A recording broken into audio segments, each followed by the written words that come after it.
Financial independence is that place where you have wealth and investments that can financially support you instead of having to go to a job and to a 9 to 5 just to pay your bills. But the challenge sometimes is that financial independence is a big goal. It seems way far off, like at the top of a mountain. What are the next steps? What can you do in a practical way right now just to get started moving towards financial independence? That's what I'm going to cover in this video, and we're getting started right now.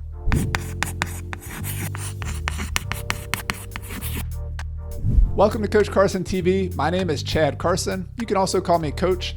I'm the author of the book Retire Early with Real Estate, published by Bigger Pockets. And this channel is all about investing in real estate, achieving financial independence, and doing more of what matters. In just a moment, I'm going to take you to a clip from a podcast where I was the guest with Justin Monk of the Money Maven podcast.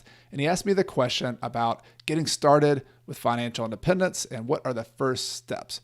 So let's go to that interview right now. What are some other steps that, as somebody that's just hearing this for the first time, they're just coming onto the idea of this retire early, financial independence through real estate?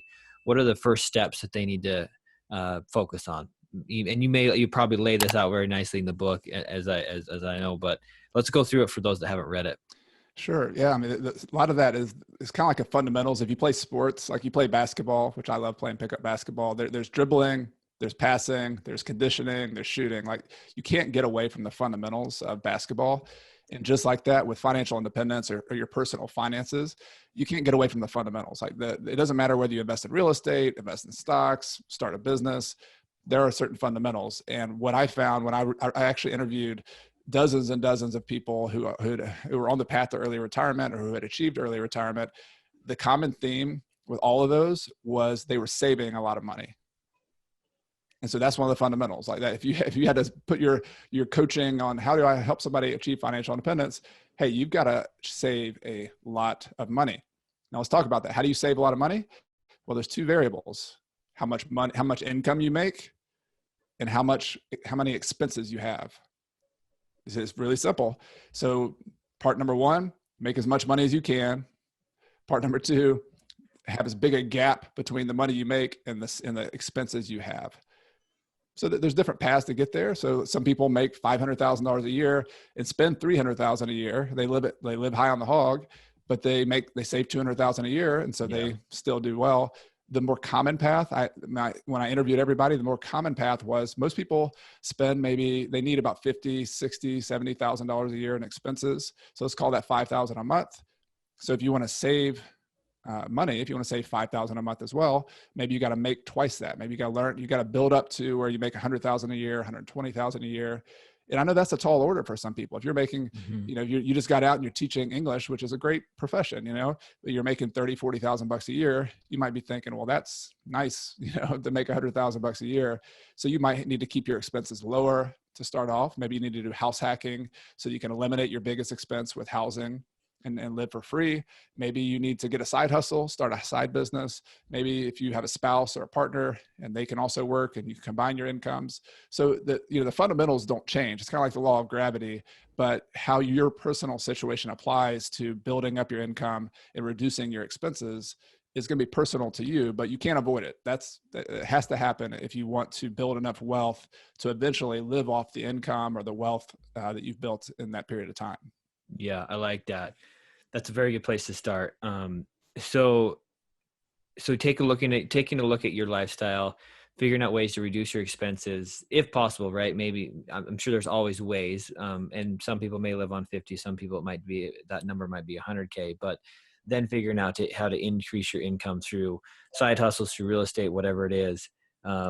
And then that gap obviously is what we can start saving. And when you say save that, are we putting that away for that retirement to live on as a retirement, or are we taking that savings and is that what we're throwing into real estate? Yeah, so that's a good question. I mean, there's two different routes there. I mean, the traditional way is just put it as much as you can first and foremost into a retirement account. So a 401k, IRA, even like an HSA, kind of health savings account or something. I mean, that's tax optimized. So that's going to reduce your expenses and that's going to be a great way to do it. So you can't go wrong doing it that way. The challenge of that, or the downside, if there is one, is that if you're going to retire early, if you're trying to retire at 30, 5 years old, if you're 25, you're not going to be able to access that easily or without penalty until you're 59 and a half. Yeah. And so the ideal for me, if you had enough money, it would be to do both, to put as much, if you have a match at work or something that's really good, a good deal, contribute up to the match, put your money away in a 401k, do something super simple. For me, that's like index funds, low cost index funds. And then whatever's remaining, so hopefully you still have some other savings, then you save that for a down payment on real estate. Maybe you can do your first rental property, a house hack, things like that. And if you could kind of work those in parallel, that'd be great. Although I've had years, especially early on, where I didn't make my full contributions in my retirement account because I had some goals personally with real estate. Yeah. And it was also tax optimized. Real estate has some pretty good tax benefits as well. Yeah. So it's, there's arguments both ways, but I think it goes back to your personal situation. If you're happy just waiting 20, 30 years to retire, I think all of us should be thinking about our 60s and 70s and how we're going to do. So I think retirement account's critical, but for those of us who are trying to achieve something 5 or 10 years, which I talk a lot about in the book, then you also have to save outside of your retirement account if you actually want to have some income outside of your retirement account that'll pay for your lifestyle. So, and when you talk about retire early, financial independence, we're talking about define that for us. I mean, is that just having enough passive income that you now don't have to work at a 9 to 5, or just that your expenses are now covered with passive income? Like, give us a good definition there. Yeah, the basic definition is your wealth pays for your lifestyle. So you don't have to go work to pay for your lifestyle. So whatever that number is, 50 grand, 100 grand a year, your lifestyle costs a certain amount. So financial independence, really simply understood, is you have enough wealth, you have assets that are able to pay for that. And let's just give a real estate example. The one I love to give, just nice and simple. Let's say you had 10 houses that you eventually, you bought. If you have 0 houses now, you're gonna have to build up to that, but you own 10 houses or 10 units, duplexes, something. And those properties each rent for $1,200 per month, let's say. And let's say that after you pay all of your expenses, not including your mortgage, so your taxes, insurance, management, maintenance, capital expenses, all those things that it takes to manage to run a rental property, you have $600 left over. So you got 600 left over, and let's assume that someday you pay off all your mortgages, just to keep this example simple. So you have 10 houses times $600 per month. So simple, I like to keep my math. 10 times 600 is $6,000 per month. So you have $6,000 a month coming in, and times 12, that's what, $72,000 per year. So somebody could have a pretty simple portfolio of 10 rental properties, and it would take some work, and there's some strategies to get those things paid off, but you'd make $72,000 per year from these 10 rental properties, and you could outsource the management to a management company. And that's the idea, that you eventually get to something like that, or maybe something before that. Like, what if you want to do 5 rental properties or 3 rental properties, just having a couple $1,000s per month that's coming in, that might give you the freedom and the flexibility to leave one job that is not as exciting for you and then go to another job that is more your passion. So there's a lot of steps in between, like semi-retirement and mini retirements. The whole point here is there's a continuum of every step you take, you're taking back control of the money, time, relationship that's so important. And every step you take, you're taking back some of that flexibility, that freedom for yourself, instead of always giving that control to the people who write your paycheck. What are some of the very common mindsets or maybe incorrect mindsets or misconceptions about how to retire early that impede people from trying it? Like, what are people afraid of? I think going back to that, what are you going to do when you grow up thing? I think a lot of people, before they even get started, they're like, I'm happy with my job. Why would I want to do this? And it takes a little bit of imagination to look forward and say, you know what, I might not enjoy my job. Even if I love my profession, I might not enjoy my professions the way I have to work my profession 2 or 3 years from now. And so it takes some imagination to look forward and say, you know what, even though I like my profession, maybe it makes sense to take control of this money time equation so that I have leverage, so that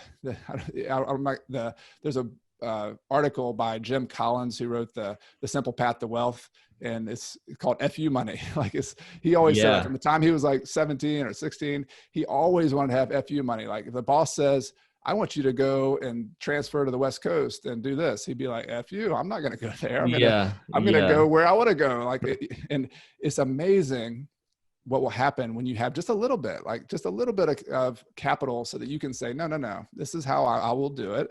And you can say it nicely, but like my wife is one example. We were 2009, that mini retirement we were going to go on. She's a Spanish professor, worked at a community college at that point. And our ideal would be that we were going to leave for 4 to 6 months. And then when she got back, she'd still have her job. Mm-hmm. Well, she was nervous. She's like, man, they're never going to do that. Like, everybody has to work and do what they say. I said, just ask them, go in and talk to your supervisor. So she finally got the courage up. She wrote her little script and she talked to her supervisor and she said, we're going to be leaving for 4 months. I'm not asking you to pay me this fall. All I'm asking is that you still give me health insurance and we'll pay for it. And then you let me have my job when I get back. And the supervisor, after some like, wow, you're leaving, you don't need any money. How are you going to pay for your expenses? And questions, but they were like, yeah, we'd love to have you back. We'd really miss you if you left. And that was it. I mean, they said yes. And so that's one example that when you have the ability to do things financially and not get paid, you can negotiate the ridiculous. You can negotiate things that other people think aren't possible. Maybe that's part-time work. Maybe that's remote work. Maybe that's, I want to get my job back after a year when I take a sabbatical. Yeah. There's all sorts of options out there. But again, imagination. People, until you start thinking about those possibilities, about what you want to do when you grow up, what would be different, what would be ideal, that's the misconception a lot of people have. They never even get started working at it because they don't think it's worth it. They think they're kind of comfortable where they are, but comfort is not as good as living an ideal life, living with meaning and with purpose. And there's a big difference there. And I think that gap is where we try to push people to, right? Don't just be comfortable, like actually push your life a little bit, do something different. I hope you found those tips about financial independence helpful. I would really love to hear from you in the comments below. Where are you on the financial independence journey? Are you just getting started? Are you kind of halfway up the mountain where you've already built some wealth and now you're trying to learn how to grow that wealth? Or have you already built a lot of wealth and you're just trying to learn how to produce income and start living off of your wealth? Wherever you are is fine, but I'd love to hear from you and have a discussion with you in the comments. And if you like this channel, be sure to hit that subscribe button and the little bell so you don't miss anything. I come out with new episodes every Friday morning and I have a new podcast episode that you can subscribe to on Apple Podcasts or your favorite podcast player that comes out every Monday. And if you like this topic of financial independence, I would love you to check out my playlist, which is all about financial independence. It has other interviews I've done, other lessons, other tutorials about how to get started, how to grow wealth, how to live off of your wealth. And you can get that above. There'll be a link, or you can just look in the video description for the link to the Financial Independence playlist. Thank you so much for watching Coach Carson TV. My name is Chad Carson. You can also call me Coach. And this channel is all about investing in real estate, achieving financial independence, and doing more of what matters. See you next time.